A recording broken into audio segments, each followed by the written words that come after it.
Hello and welcome back to the channel and welcome to another reaction to The Leftovers, Season 1, Episode 3. It is called Two Helicopters and a Boat, which seems a very odd title, considering. Not much to talk about in this intro because I'm still very much getting the hang of the characters and the overall storyline, the overall sort of alternative world that we're living in now with this, what they call the church, that church, the remnant, and Holy Wayne, the serial hugger, and Jill and Amy, and the twins from the younger perspective. And I worry about Amy. The way I see it, she's a bad influence. She's a little bit wayward, and I'm thinking that, you know, with Jill's dad being a cop, if Amy had always been that wayward sort of bad influence, Kevin would have shut down that friendship a long time ago. Done something to discourage Jill hanging around with Amy, but Kevin and Amy seem to actually get on, as you know, as they should, really.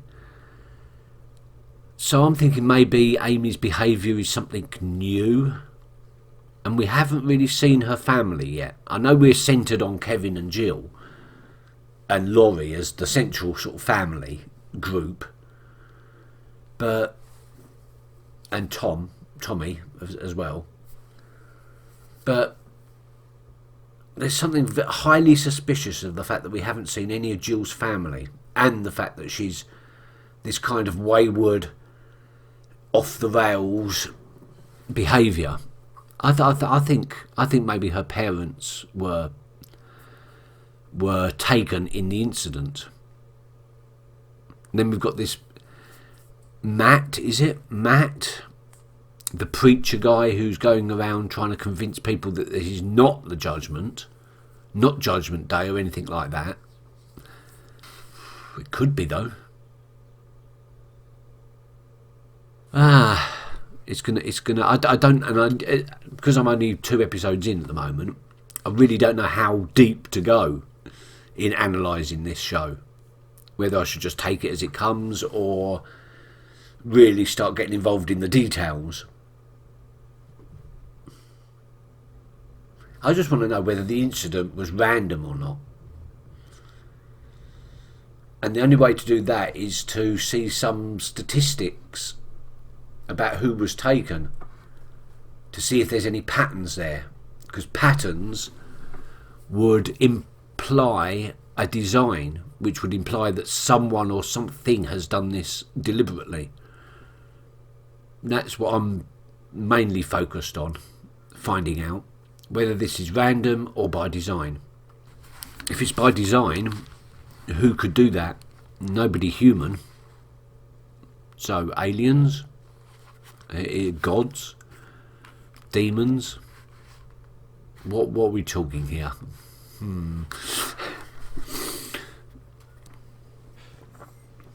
This is the story of a little boy. I'd say stop me if you've heard this one before, but you have, and I don't really want to be stopped. This boy, he's a good kid. Not perfect, but good. And when he's about 10 years old, his mom and dad tell him he's gonna have a baby sister. And the baby sister comes, and of course he loves her very much. She's getting attention. And he's not. His attention. So he wishes, actually, he prays for that attention back. And a month later, he's diagnosed with acute lymphatic leukemia. Oh, that's not the sort of attention he wanted. And the Be careful what you wish for. cancer eats away at the boy until there's almost nothing left. But he fights it. He survives, and now he has a choice to make. This is the story of a little girl. She's been asleep. In a coma. For 9 days now, her brain activity is negligible. Her outcome is undetermined. This is a bleak start. The girl's name is Emily. Emily. And so that little boy is asking for attention again now. For Emily. Let us pray. That is a very small congregation. Heavenly Father, People are you moving invite away all from who are burdened religion. to come to you. God, I thought I was listening to Jan Tiersen again in the background. Please. I keep... What the hell?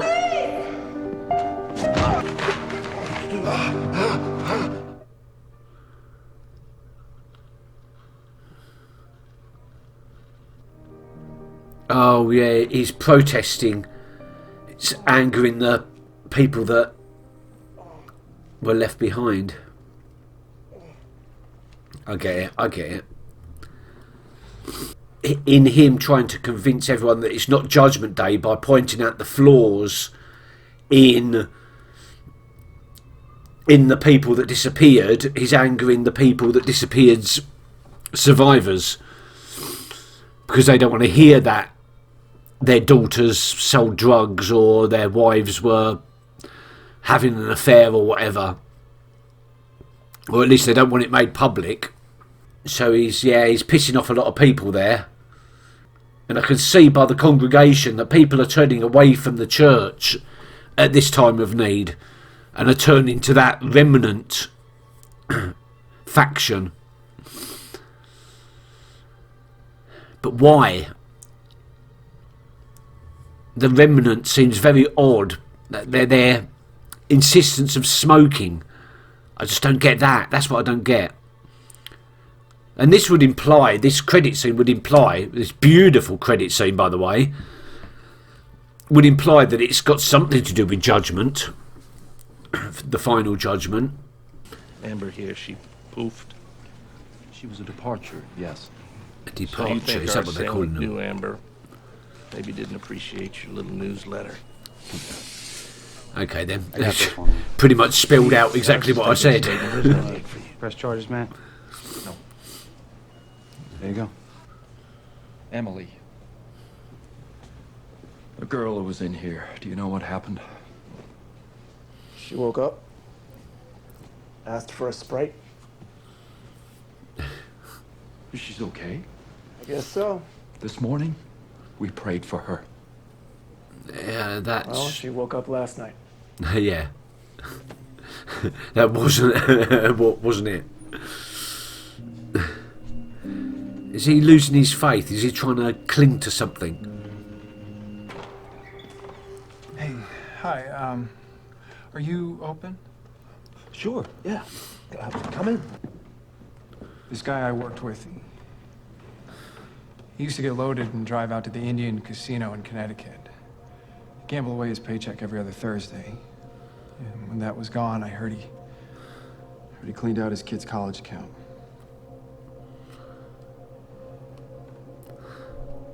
He went on the 14th.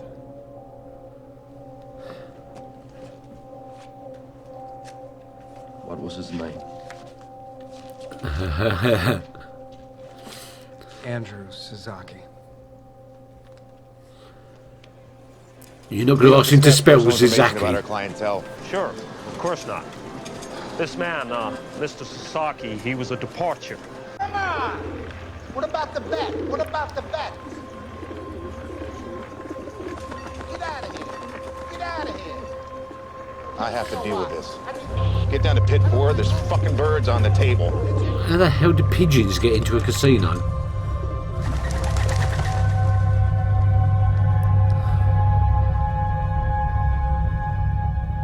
He knows him. I don't know if I do. Bank again. They really want to get hold of you, don't they? What? Hello, Matt. Hey, Jim, is that you? That screwed him over. I'm sorry, my phone's been acting up. There's been an offer on the church. The bank's foreclosing on a church. Said I could stay. I said you could stay as long as no buyers came forward. I'm sorry, Matt. It's the remnant, I've been trying to isn't tell it? you for at least 2 weeks now. Tell me how I can keep my church. With Stop paying no rent. other offers on the table, we have to accept theirs. But if you can come in, all cash, even $1 above their price, I can get your name back on the deed. $135,000. Seems rather cheap for a church.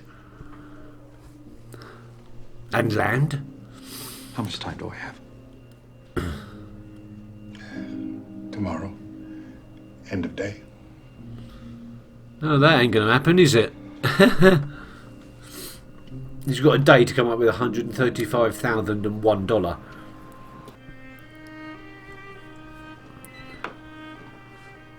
She's in a coma.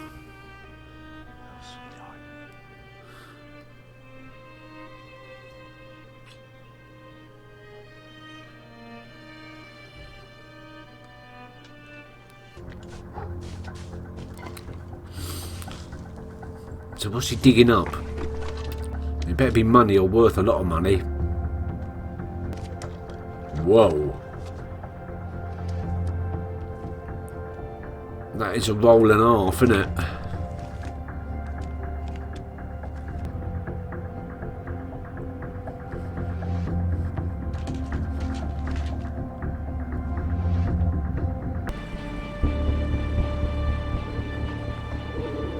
More pigeons, and then we've got the dogs as well behaving strangely. Now we've got pigeons behaving strangely. He's going to gamble. What? He's going to lose. That's not the route. That's not the way. But he thinks he saw a sign, so he's going to lose, isn't he? Nope. Winner, red.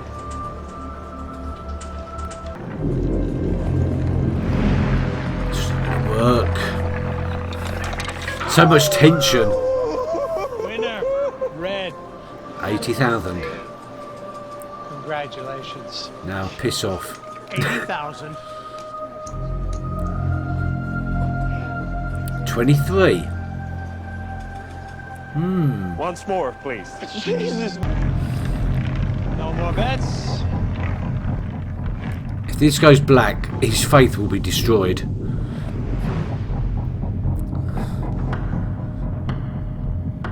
Or his faith is a lot stronger than mine.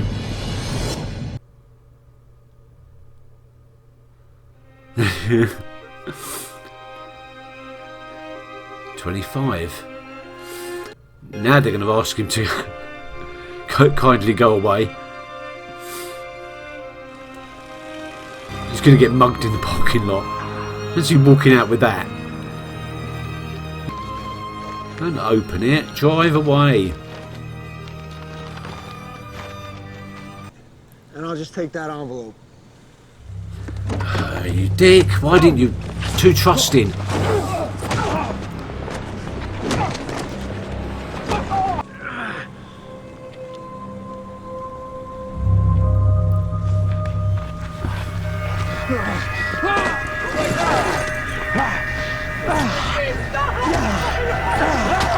Oh, fuck.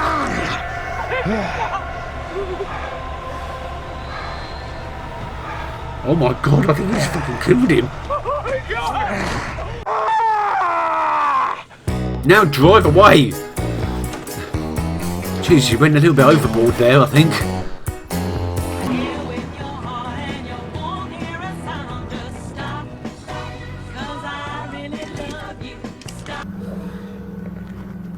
Yes, there's been an attack. A man was hit with a rock. He's bleeding. We're on Cedar Lane and Whoa! Oh, what the hell are these two doing? They were doing that last week, throwing paint around and stuff.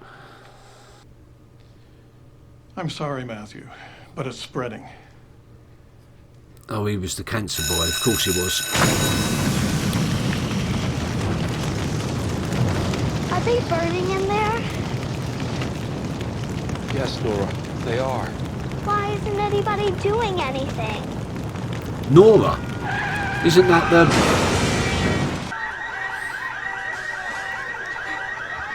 Honey? Can you hear me? Help! Please, I need help! A time when everyone needs help. Please! Oh, that's what happened to her. Okay, I think he's real now. So that was his childhood. I think I'm going to have to get the relationships sorted out before the next episode, because I'm a little bit confused. Is Nora his sister? And Nora was the one that had the baby disappear right in the very first episode.